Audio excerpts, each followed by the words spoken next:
Media మిత్రులకు నమస్కారం. Aam Aadmi party కేంద్ర నాయకత్వం ఇచ్చిన పిలుపు మేరకు ఆగస్టు 1న రాష్ట్రంలో స్కూల్ పరిస్థితి ఎలా ఉన్నాయనేది మేము పరిశీలించడం జరిగింది. విజయవాడలో రామర్పాడు రింగ్ రోడ్ దగ్గర ఉన్న ఈ స్కూల్లో మేము వెళ్ళడం జరిగింది. సో మండల పరిషత్ ఆదర్శ ప్రాథమిక పాఠశాల రామర్పాడు ఇది. సో దీంట్లో అక్కడికి వెళ్ళి మేము ఆ పిల్లలతో మాట్లాడి ఫెసిలిటీస్ చూడటం జరిగింది. నిన్న అదే సమయంలో రాష్ట్ర ప్రభుత్వం ఒక జీవో రిలీజ్ చేసింది. అంటే ఆగస్టు 1 ఈ జీవో కూడా మనం చూస్తే అర్థమవుతూ ఉంటుంది.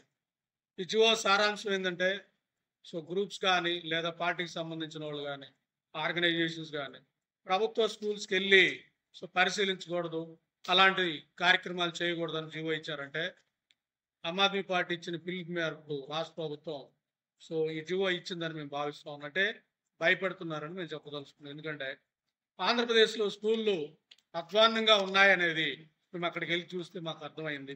ఇక్కడ బాత్రూమ్ లేవు, టాయిలెట్ లేవు, చెప్పాలంటే అక్కడ చాక్ పీస్ లేదు, బోర్డులు లేవు. ఇంకా చెప్పాలంటే 5th క్లాస్ స్టూడెంట్స్ వచ్చి బయట కూర్చొని ఉన్నారు. స్టాఫ్ వచ్చి 3ంటికి వెళ్ళిపోయిన పరిస్థితి. ఆ పిల్లలు తినే తిండి నీళ్ల కూరలు అన్నీ కూడా అక్కడికి వెళ్ళి సో పిల్లల్ని అడిగితే బయట ఎవరన్నా చెప్తే కేసు పెడతామని చెప్పారు, హెడ్ మాస్టర్ భయపెట్టామని చెప్పి మాట్లాడే పరిస్థితి కూడా ఉందంటే ఇంత అధ్వానంగా ఉన్నాయి. నేను సో లోకేష్ బాబు గారికి చెప్పదలుస్తుంది, మీరు మీ పేరెంటల్ మీటింగ్కి వెళ్ళారు, మీ అబ్బాయి చదివే స్కూల్ గురించి మీరు సో ఎలా ఉంది మొత్తం కూడా ఎంక్వైరీ చేసినట్లే రాష్ట్రంలో కూడా నేను అడుగుతా ఉంది. మీ అబ్బాయి చదివిన స్కూల్లో స్టాండర్డ్లో 1% స్టాండర్డ్ అన్నా ఈ ప్రభుత్వ స్కూళ్ళు ఉన్నాయా అంటే ఈ పిల్లలు కూడా మన పిల్లలు లాంటి వాళ్ళు కాబట్టి ఆ స్టాండర్డ్ ఉందా అనేది నేను అడుగుతా ఉన్నాను. మీరు ఒకసారి అవన్నీ ఉన్నాయంటేనే ఇలాంటి జీవో ఇవ్వండి. కానీ అవేవి లేకుండా మీరు ఈ జీవో ఇస్తున్నారంటే మీనింగ్ ఏంటంటే మీరు భయపెడతా ఉన్నారు. ఢిల్లీలో మేము రండి ప్రభుత్వ స్కూల్ వెరిఫై చేయండి, ఇన్స్పెక్షన్ చేసిండని మేము ఛాలెంజ్ చేస్తూ ఉంటే ప్రభుత్వ స్కూల్కి వెళ్ళొద్దు అనేది మీరు ఛాలెంజ్ చేస్తున్నారంటే మీ రాజకీయాలకి ఆమ్ ఆద్మీ పార్టీ రాజకీయాలకి తేడా ఇదని చెప్పదలుచుకున్నాను. ఇక్కడ ఇంకా నేను చెప్పదలుచుకుంది, ఇక్కడ స్టాటిస్టిక్స్ కానీ మనం చూస్తే ఎక్కడైతే సో మన చంద్రబాబు నాయుడు గారు సో ఇచ్చిన దీంట్లో 67 లక్షల మంది స్టూడెంట్స్కి తల్లికి వందనం ప్రోగ్రాం తాలూకా 10,000 కోట్లు రిలీజ్ చేసామన్నారు. అంటే జనరల్గా రాష్ట్రంలో 45,000 స్కూళ్ళు ఉన్నాయి.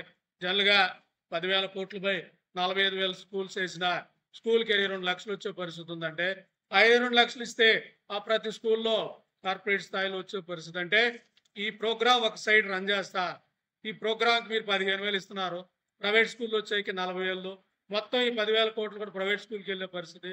మళ్ళీ వాటి నుంచి సో వెళ్ళే విధానం ఉంది. కాబట్టి ఆమ్ ఆద్మీ పార్టీగా మేము గవర్నమెంట్ రాష్ట్రంలో స్కూల్ పరిస్థితి అధ్వానంగా ఉన్నాయి కాబట్టి మేము చెప్పదలుచుకుంటున్నది, ఈ తల్లికి వందనం ప్రోగ్రాం ఎలాగ ఉపయోగపడుతుంది. ఎందుకంటే 15,000 ఏ ప్రైవేట్ స్కూల్ చేర్చుకునే పరిస్థితి ఉండదు కాబట్టి ప్రభుత్వ డబ్బులన్నీ కూడా గవర్నమెంట్ స్కూల్ మీద పెట్టి కుదిరితే నియోజకవర్గానికి కార్పొరేట్ స్థాయిలో స్కూల్ పెట్టాలి. అలాగే మేమందరం కూడా సో ఈ జీవోని ఛాలెంజ్ చేయాలనుకుంటున్నాం. అలాగే ఈ జీవోని ఉన్నా కూడా ఆమ్ ఆద్మీ పార్టీ కార్యకర్తలందరూ కూడా స్కూల్కి వెళ్ళి నిర్భయంగా మాట్లాడి అవసరమైతే కేసులు కూడా ఫేస్ చేయాల్సిన అవసరం ఉంటుందనేది ఆమ్ ఆద్మీ పార్టీ కార్యకర్తలందరికీ పిలుపునిస్తూ ఇప్పటికైనా రాష్ట్ర ప్రభుత్వం దీని మీద ఆలోచించి ప్రొడక్టివ్గా ఎక్స్పెండిచర్ పెట్టండి అనేది చెప్పదలుచుకున్నాం. ధన్యవాదాలు.